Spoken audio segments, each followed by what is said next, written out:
Welcome back to my channel Inspect, Reflect and Reform. Today let's see together the epochs of Manipur or the history of Manipur.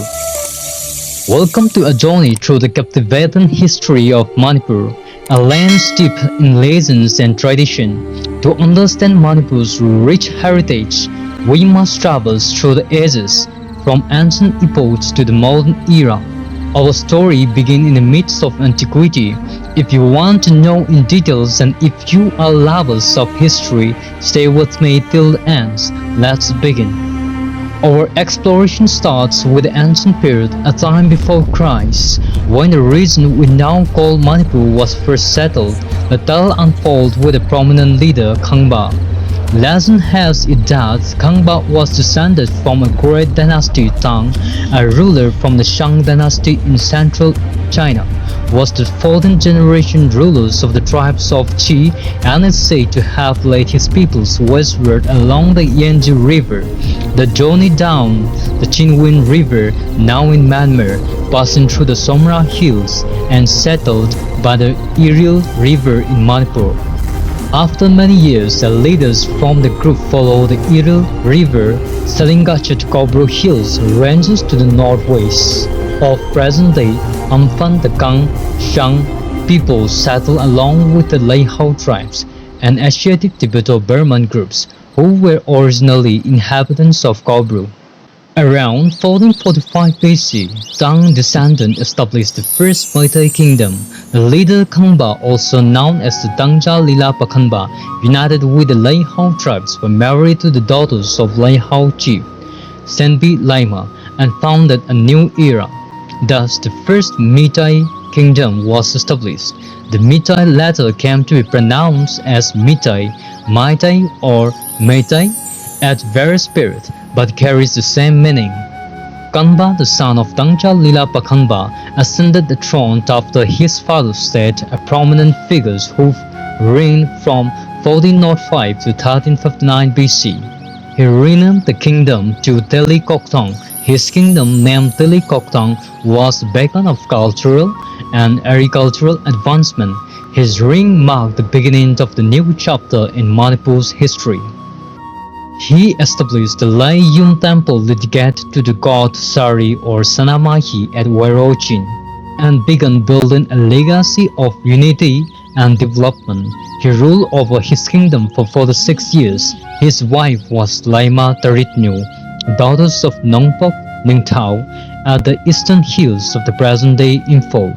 This indicated that the contact between the peoples of the north and the east started very early, although these places were separated by water until the beginning of the 1st century AD. At that time, Manipur Valley did not exist. Kamba Ring was also notable for naming Loktak. Lok means water or streams in hillocks. Tak means vast or the end, for the vast water covering the valley, also introducing the game of polo, a sport that will become deeply embedded in the Meitei culture. The story of Ningtao Kanba, his fathers and his descendants were written down for the first time in Meitei script, Ningtao Kanbalon, by one Maichao Meitei scholars named Thongat Kurumba. Following Kanba rules, his son Kokoi took the throne at the age of 25 years. Li Oi Ningoibi, his wife, gave the two sons. His first son Spong left his parents early to start his own kingdom, and his second son Tonkonba, dating of the Meitei calendar, known as the Marifam era. This period saw the introduction of the Meitei calendar and the establishment of significant surnames. Kokoi's reign from 1359 to 1329 BC laid down the important cultural and administrative foundations. Kokoi's lineage continued with his second son, Medingu Tokonba, at around 1329 BC, who was born prematurely at 8 months, hence gave him the nickname Kaksu Tonkonba, who became a river leader known for his administrative skills. Kaksu Tokonba reign was marked by stability and growth. Urum Ko Tongbi was his queen. He was succeeded by his son Koro Nongdren Pakhanba, who led with his wisdom and fairness, fostering peace and respect among his people. He married Tadon Lama Lairambi. They had two sons. Guptrain the eldest was taught the art of administration, whereas the younger Santrain was taught the art of leadership by his father. Accordingly, strengthened Santrain became the king and Guptrain became the administrator. In the 1st century BC, 34 to 18 BC, the region faced periods of turmoil and transition.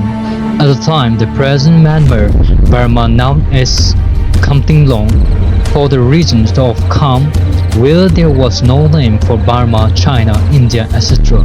Hu, Nung, Lei, Hau, Chakpa, Mon, Lotha, Nga, etc. were the tribes that inhabited the regions of Kham in the old days. Those days Manipur was known as Tai Pongpan by the people of Khamnong. For about 700 years there were no rulers in what was known as Tai Pongpan. So some people of the Tai Pongpan invited Thongorel Khamnung Sowa, the great man of Nong tribe, to rule over Tai Pongpan. Thongorel was old enough, so he asked his younger brother Tinkong Poiriton to go there and rule over the region. Poiriton had already lost his wife after having 4 sons and 2 daughters. Thongorel offered his second wife, Laima Lainau Tabi, to accompany Poiriton, who also accepted the offer. They crossed the narrow Chaukan Pass through the regions of Kham, sojourned in the Huquan Valley and followed the course of Jinwin River, and then trickled through the northern regions of the present-day Ukhrul district of Manipur to reach the source of Iriel River. Poiriton journey alongside with his people led to the unifications of diverse tribes and the establishment of a new kingdom under his rule. Poiriton settled near Kanglatombi, transforming the regions with his leadership. He worked tirelessly to integrate various tribes of Chakpa, Nung, Kham, Mon, Kha, Nga, etc., including the Neo-Tibetans, into a cohesive society. His reign all the kingdom was known as Pori Lam. The land of Poiriton and the peoples were called Pori Meiteis. Recorded in the manuscripts, Poiriton Kantokpa is celebrated for unifying the land and fostering cultural harmony. From ancient migration to the establishment of kingdom, the history of Manipur is testament to the resilience and ingenuity of its people. Through the lens of the stories, we gain a profound understanding of the culture, tradition, and the enduring legacy they have left behind.